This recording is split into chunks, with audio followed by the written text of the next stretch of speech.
How was the review done? What was the message? Oh, it's a pretty straightforward review, to be honest. We were fundamentally poor in every area, so didn't need to go into a lot of detail. Had a good conversation about the game, and in reality, what's never going to get you a result, and we saw a bit of that on Sunday. We get a chance this week to respond. How do you come back from that, though? Oh, well, that's I've got a lot of faith and belief in the playing group. They played some really strong footy this year. We had a very poor day, and we own that and we're responsible for it. Now we get a chance. That's the beauty of our game. Is that a week's a long time, as they say in footy, and we get a week to now get ready to come out and perform better against GWS. Well, the blokes like in the review putting their hand up and being very honest about stuff they did wrong, or were they sort of the season enough? Yeah, I'm not going to go into the detail of the review as such, but clearly, the players are disappointed. I mean, we've got some very, very proud players who are disappointed how they played, and we collectively are disappointed how we played. So, we've now dealt with that. We get an opportunity to do something this week, and obviously our focus is now on training and getting ourselves right and ready to go. But you sort of looked at it though as much as you would say a win, or would you sort of cover it less than? No, we look at it as we would every game, and we look at every game and assess what are the key things we need to review here, and what's the feedback mechanism in place for the players. And our players' self-reflection is very good, so they know where we went wrong.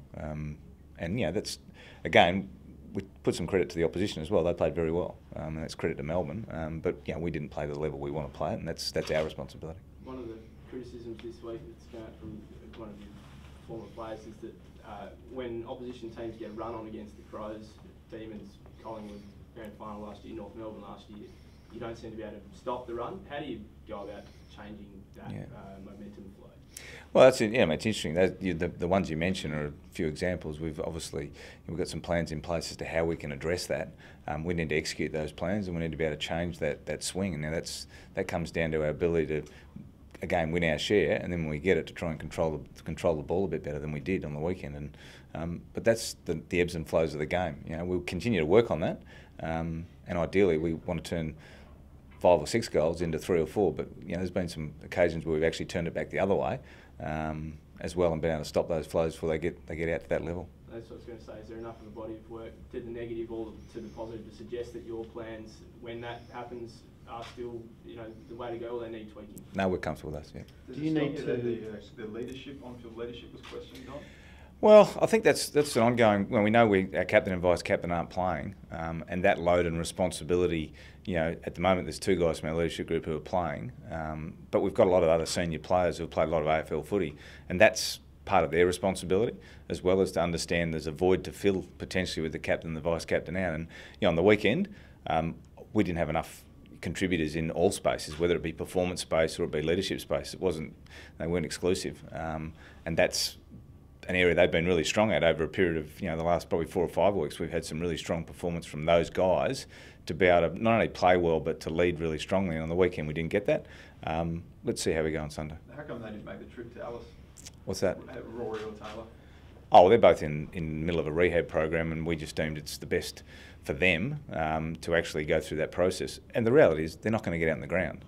So come halfway through the first quarter, the individuals that need to take responsibility, those who are playing, and we've got guys who have played 100 plus up to 300 games that just need to carry that load on ground, which is where it's going to be required the most. So the benefits for them staying here and training outweigh the leadership benefits they might provide on game day? That was the decision we took, yeah. Do you keep the faith in the side from last week, or do you make some changes? Well, we'll assess that. We've got training tomorrow, match committee to finalise our side, and we also need to look and go reward for what has been some good performances before last week, and go, well, is one performance enough to start tipping people out versus actually backing them in and having the trust in the group, which, again, that'll be a good conversation at match committee. A question on Rory Sloane.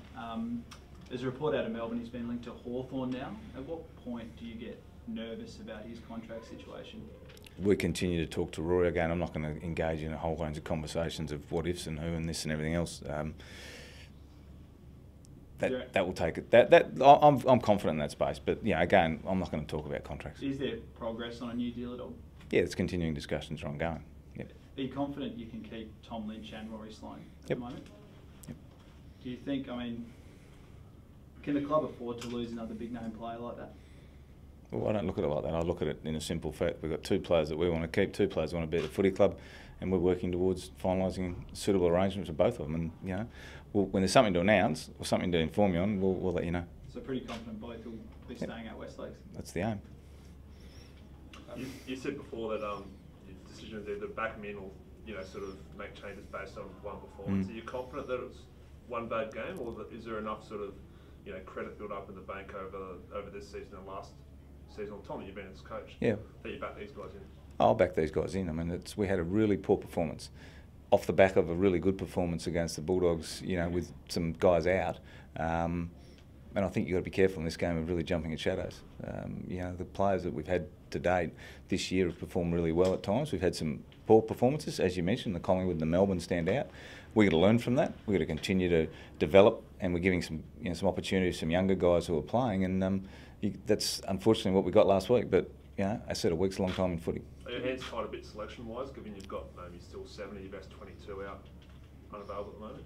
Yeah, well, that's been recognised. We've got some gaps there from a selection viewpoint. But as I said, the 22 who played last week was in essence the 22 who played the week before and got a result. We didn't get a result on the weekend, so we went to that game expecting to win and put a better performance on the table than we did. So we get our chance again this Sunday to rectify that. We've seen Jacobs. He's obviously had a back injury now for a few weeks, and his form's been down.